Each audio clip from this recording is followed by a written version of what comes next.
vamos estudar sobre as grandes navegações. Ao longo do século XV e XVI, Portugal e Espanha foram os pioneiros na arte da navegação. Veja no mapa a rota dos grandes navegadores portugueses que se lançaram ao mar à procura de um caminho para as Índias.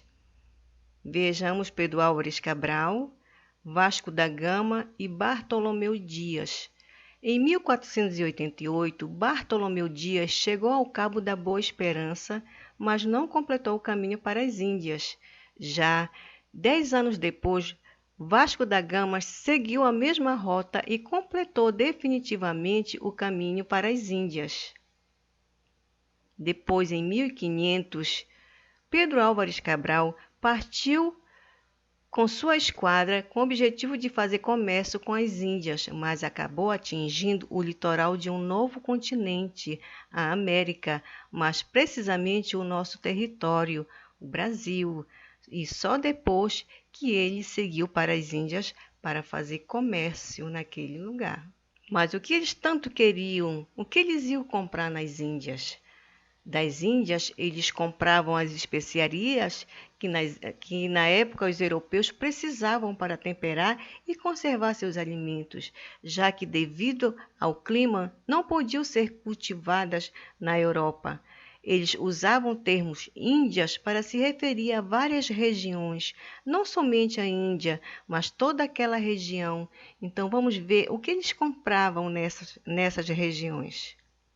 Especiarias, cravo, pimenta, noz moscada, mostarda e canela, artigos de luxo, tecidos de algodão da Índia, tapetes da Pérsia, a seda e a porcelana da China e pérolas do Japão. A navegação em alto mar exigia embarcações mais resistentes e velozes, além de instrumentos de orientação. Na época, os portugueses eram os que mais tinham conhecimentos náuticos.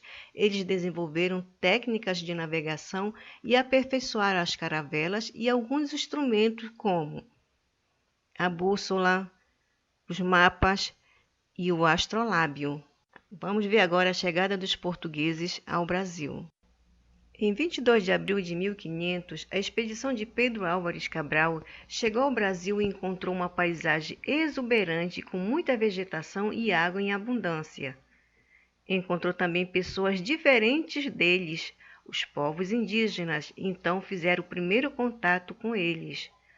Como deviam retornar à Europa com mercadorias lucrativas, os portugueses procuraram saber o que poderiam explorar no território. Foi então que eles encontraram muito pau-brasil, uma árvore que da madeira se extraía um corante vermelho para atingir as penas e ornamentos e faziam também arcos e flechas. Na Europa, servia para atingir tecidos e a madeira era usada na fabricação de móveis.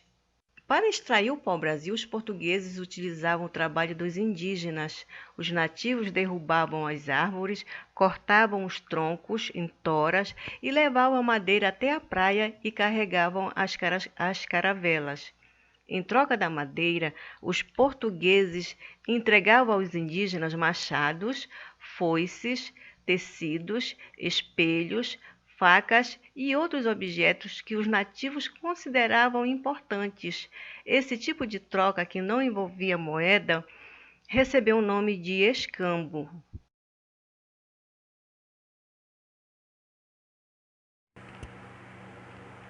Entre os séculos XVI e XVIII, a produção de açúcar era a maior riqueza da economia do Brasil colonial. A produção de açúcar envolvia muitas etapas e a mão de obra era escrava. Vejamos como se dava essa produção.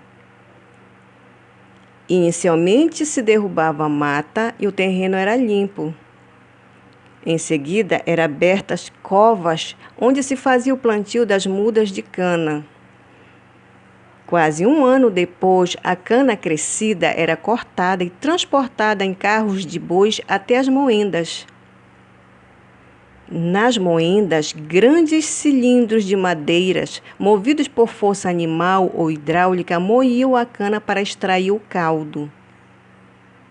Sob a supervisão do mestre de açúcar, o caldo era cozido durante horas até virar um melaço. Ao atingir o ponto certo, o melaço era colocado em formas de barro e as impurezas eram retiradas. O melaço ficava nas formas até se separar em diferentes formas de açúcar. Após esta etapa, o açúcar era retirado da forma, mas o açúcar não ficava branco por igual nas formas, então ele era separado em dois tipos, o claro e o mascavo ou escuro. Depois de ficar exposto ao sol por até 20 dias, o açúcar era pesado, empacotado e levado aos portos, onde era embarcado em navios com destino aos mercados da Europa.